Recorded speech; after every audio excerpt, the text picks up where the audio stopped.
Good morning. It is December 16th on a Wednesday. It is now 11 a.m. and I did manage to get up at 5 by some miracle, even though I'm very tired and I need more coffee.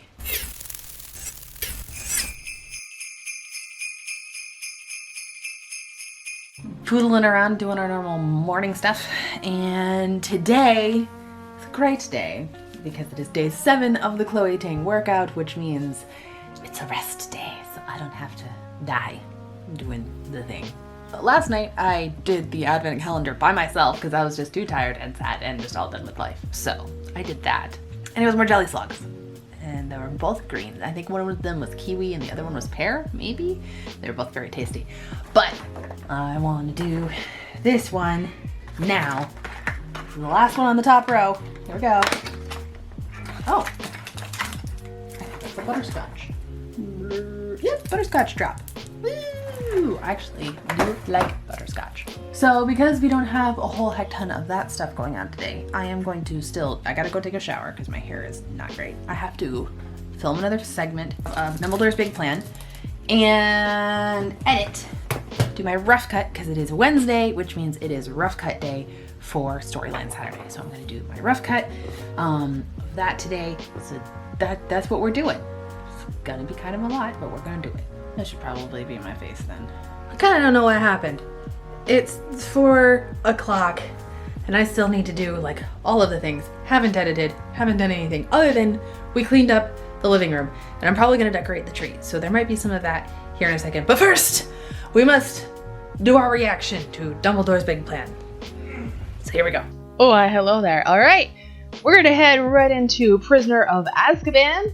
Hey brother! In case you're wondering, last week it was an accident, but this week, on purpose. Guys, welcome to part 3 of Dumbledore's Big Plan, The Prisoner of Azkaban. Since Dumbledore is the only one who knows the prophecy, that he is actually taking a much larger role behind the scenes in Harry's life. Sure. So many of the things that seem random or out of place, like meeting the Weasleys or being taught by a buffoon for an entire year, are actually very carefully planned decisions by Dumbledore. In Prisoner, Dumbledore once again finds himself in a much more reactionary role.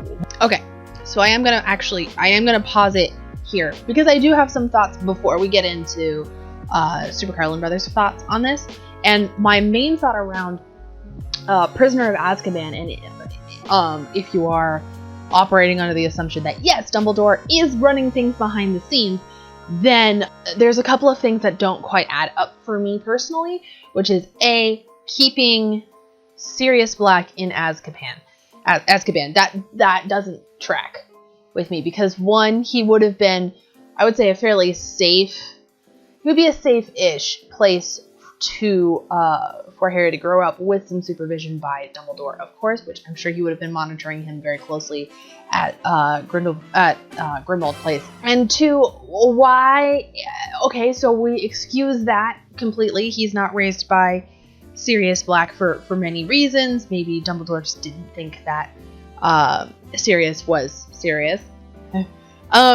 Or if that is the case, then what is the benefit of keeping the fact that Sirius Black is his godfather, and where's the logic there? Why do we keep this from Harry?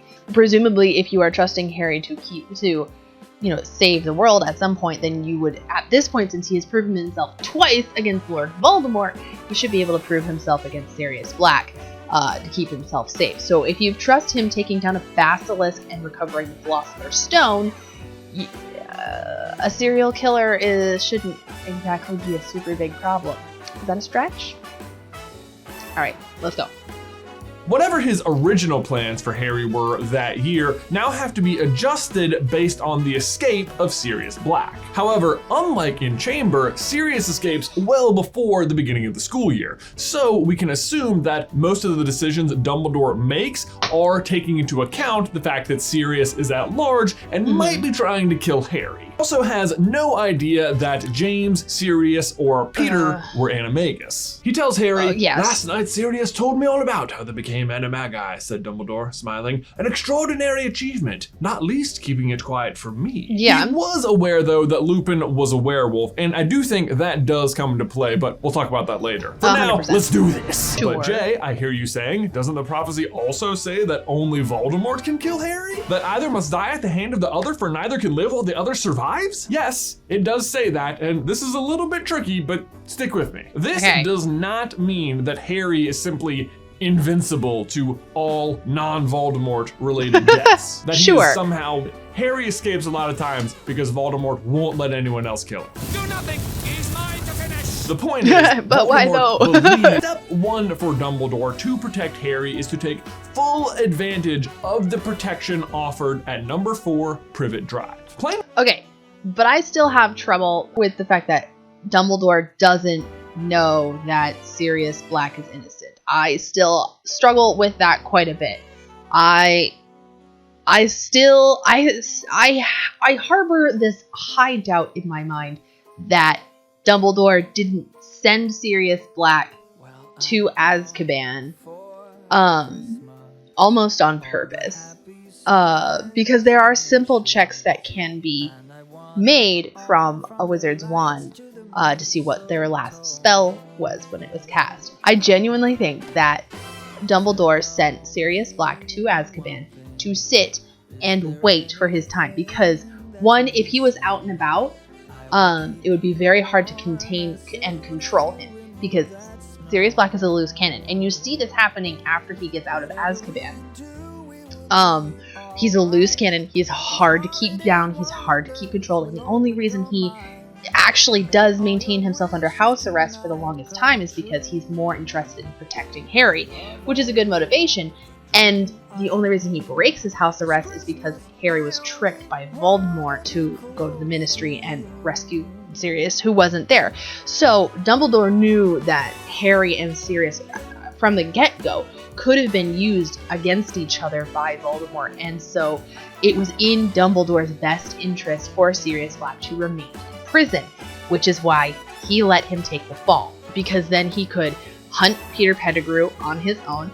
Didn't, of course, because he doesn't know that they're animagi, then he can't go out and look for, a rat like that. He's like, he has no idea. He admits that, yeah, no, that was a secret for me. I had no clue. But I genuinely think that he kept looking for Peter Pettigrew in some form or fashion. Like, he was looking around for him, probably thought he was a fugitive of some kind. Especially since Severus Snape was on the inside at this particular time. Snape could have told Voldemort at any time, no, Black was not one of ours, but Pettigrew was. And I think he did. And that's why, when Dumbledore went, well, it's probably better he's in Azkaban. Or either was like, okay, well, I'm not going to break him out. I have this evidence now. I don't need to, but I'm not going to break him out because of these reasons. Because we see time and time again that Sirius Black is a loose cannon with some serious authority issues. Same. So, for somebody like Dumbledore, who needs to keep a tight rein on things, or at least thinks he does at this point in time, allowing someone like Sirius Black to be on the outside is incredibly volatile and does not play into his plan. Simple. When Harry is here, he is basically untouchable until the age of 17. But take notice, Prisoner is unique in that it is the only book, except Philosopher's Stone, where Harry is not invited to the Weasleys during the summer. We've talked before about how Molly and Arthur are Dumbledore's deputies, and I think this lack of an invitation is at his request. Very poor Weasleys win this big lottery draw at the Ministry and then immediately squander it on this trip to Egypt. Like, what? Especially when you realize that in Chamber, the reason Ron and Ginny and Fred and George and Percy all stay at Hogwarts is because Arthur and Molly are visiting Bill in Egypt. Like, they were just there. And in fact, wait, weren't they in Romania? I thought they went to go to Romania. Nope. who flies right out the window, and then Harry flees and runs directly into Sirius Black. Yep. Fortunately for Dumbledore, though, Harry accidentally summons the night bus, which immediately delivers him into Ministry protection. Or perhaps not so fortunately. I mean, can you imagine if Harry had just not tripped right there and Sirius had revealed himself to him? Harry, don't be afraid. It is I, Sirius Black, your godfather. I was framed for murder, but the man who did it is alive, and he's posing as a rat with a family called the Weasleys. Oh, you know them. Your best friend? That is convenient. It's a okay. Slight author thing. It's a classic yes but no and sort of situation. I think in that case, if it was yes, Sirius reveals himself, but then a bunch of yes, Sirius reveals himself to be Harry's godfather, but the Order of the Phoenix shows up and is like, hell no, and, you know, duel ensues. In this case, it was a no, Sirius does not reveal himself at that time, and Harry falls over and gets picked up by the night bus and whisked away by the Ministry. Yes, it would have been super great if Sirius could have revealed himself at that time. Him showing up as a spoopy dog to a kid who is running away from home was a bad choice, which is Sirius. Are we surprised? He's not good at thinking things through, that Gryffindor. Gonna side-eye him in Slytherin. Think it through, hun. Public nature of the area, plus the Ministry itself, is offering him protection. Not that Dumbledore doesn't have eyes on the ground, as always. Let me ask you this. Dumbledore has eyes on the ground. The Ministry has so many eyes on the ground, it's freaking scary. I mean, we're just seeing from, like, Wizards Unite the fact that this trace that they put on underage wizards, they probably don't lift at age 17 if they're able to have all of this technology and stuff out to see the trace magic from Wizards Unite. So, you know, if you've got a tracking spell or just like a way of tracking somebody who is a minor, where's the benefit of taking that power away?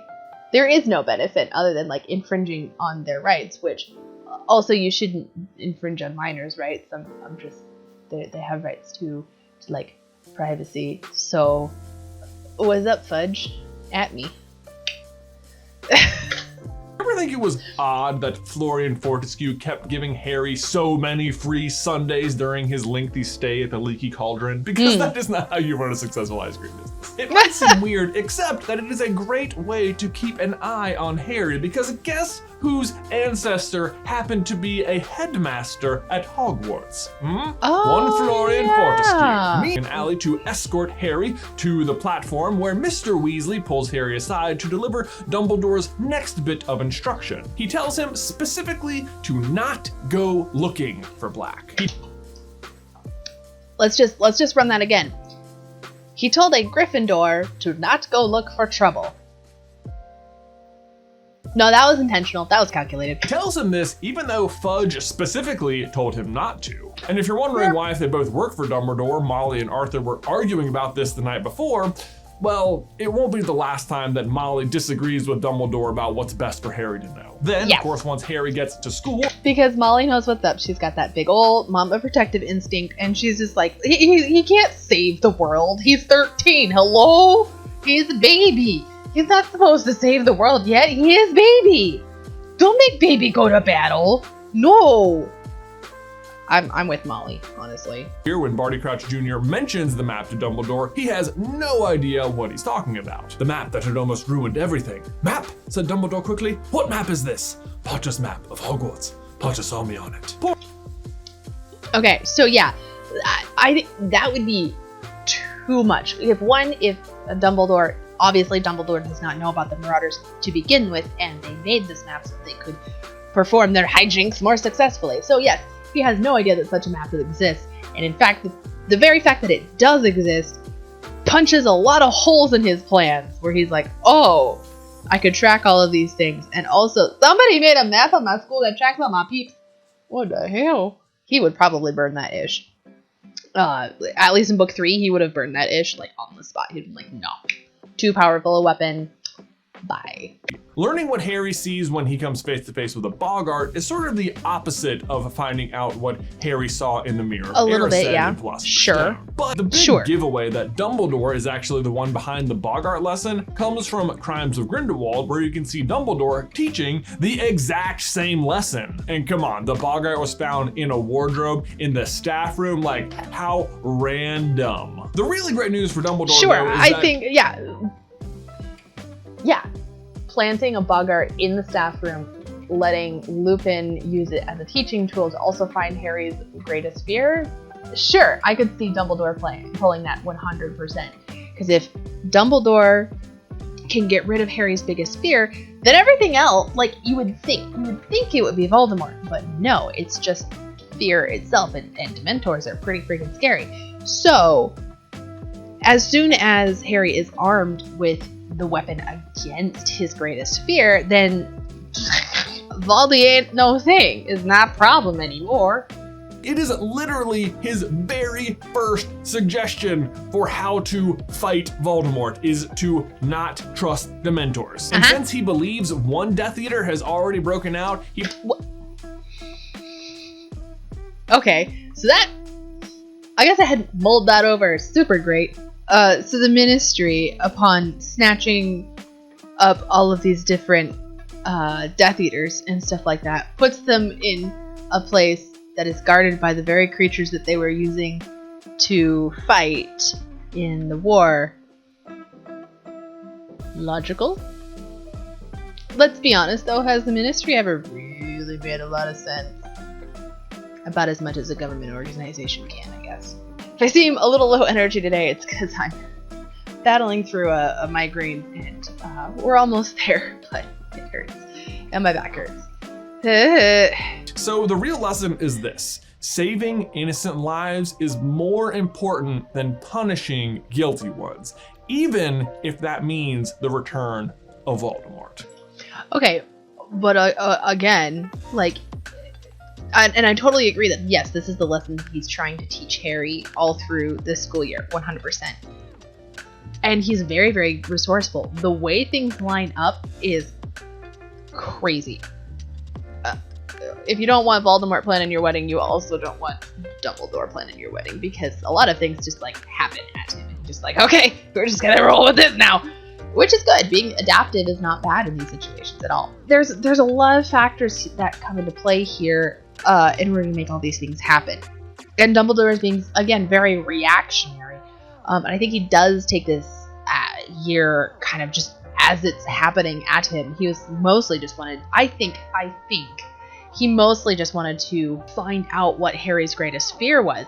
And I don't think that he thought that Voldemort would be picking up his plan this quickly until he discovered that Peter Pettigrew is an animagi. I was like, oh wait, this is bad. Oh dear. Okay, so we're gonna be doing part 4 tomorrow. Just like finishing thoughts on Prisoner of Azkaban. I don't think, personally, I don't hold Dumbledore as an innocent party in Sirius Black's imprisonment. I think that whether or not he knew from the start or at some point he did find out from Severus Snape that no, Black was not one of their agents, he could have found out at any time and then done something about it, and never did, because it was easier to keep it. I genuinely think it was easier to keep Sirius locked up than it was to have him just running around being a giant wild card. Because even when they were in the Order of the Phoenix, Sirius didn't like following the rules. Neither did James. And so I think Dumbledore knew that Sirius could possibly bring out the worst in Harry if they were together for too long of a time. And what you do see is in book 5, as soon as Harry has prolonged contact, he's been around Sirius for 2 years at that point, you see Sirius bringing out these, like, drawing out these things in him that he saw in his father, and in fact guilting him into acting like his father, even though Harry has already been imbued with this knowledge that maybe that's not the way forward. So I think that was part of Dumbledore's plan as well, is to keep Harry and Sirius apart from each other until Harry was done with his job. After Harry's done with his job, like, I'm pretty sure that Dumbledore was like, hey, guess who got out of prison because he was revealed he was innocent? It's your godfather. And, well, if he had actually been alive, I'm pretty sure. And then they would have been reunited then. Sirius probably, yeah, there's a lot of weird things that happen there. And I think that after, you know, he's done saving the world and graduating from school, then he can go and do cavorting about with the Sirius. But I think that was actually part of Dumbledore's plan. But then didn't know he was an anime guy, and then Sirius is just like, haha, tra-la-la-la-la, I got out. Because he's a wild card. Right. Okay, so thank you so much for hanging out with me today. If you also have thoughts about this, you should definitely leave them in the comments below. And you should go and check out this video by Super Carlin Brothers. It will, of course, be linked in the description below. It's a really great series so far. I really like it. It is now 8:30, which we are fast approaching bedtime, but just wanted to give a little update. Here's my slightly messy bookshelf. But we did... I love you, Mom. I love you too, honey. One of these days I'll play through classic Mario with them watching so that they can... It's a little advanced for the 5-year-old. Painted my nails too, like a purpley, like, it's a gold shift hollow. I need to drink more water. I have bedtime snack, cheese and grapes, which I say is the snack that I get because it feels indulgent, but it has the macros that I want, but also I really like cheese. I will use any excuse I can to eat cheese. Okay, let's go do advent calendar real quick. Today is obviously significantly better than yesterday. When am I? It's the 16th. I get number 16. Where's number 16? Did I already do advent calendar today? I'm just not remembering. Checking files. Yeah, I already did. Totally forgot about that butterscotch. I got the key things done that I wanted to get done. I even got to talk to my friend Chris for a little bit. Now the boys are settling with their milk, and we're going to do bedtime chaos, which is gonna be super good. Oh, we got in new toothbrushes. It's a new toothbrush day, which, you know, not super exciting. I think it's exciting. I think that new toothbrush day and clean sheets day, clean sheets day are the best. So I'm just gonna knock everything on the floor. It's fine. So we got a big old pack of bamboo, charcoal, bristle, eco-friendly toothbrushes because toothbrushes contribute a lot to landfill waste when you want to do something that's biodegradable. And a pack of 12 of those from Amazon, and if you are interested in these, I will put the link in the doobly-doo. Pack of 12 of those are $10. I think, going to sign off here because even though it's only 8:30, I know that bedtime is going to happen really, really soon. So, and bedtime for me is going to happen very soon. So, I'm going to sign off here. I'm going to see you tomorrow at 5 a.m. Remember that I love you always.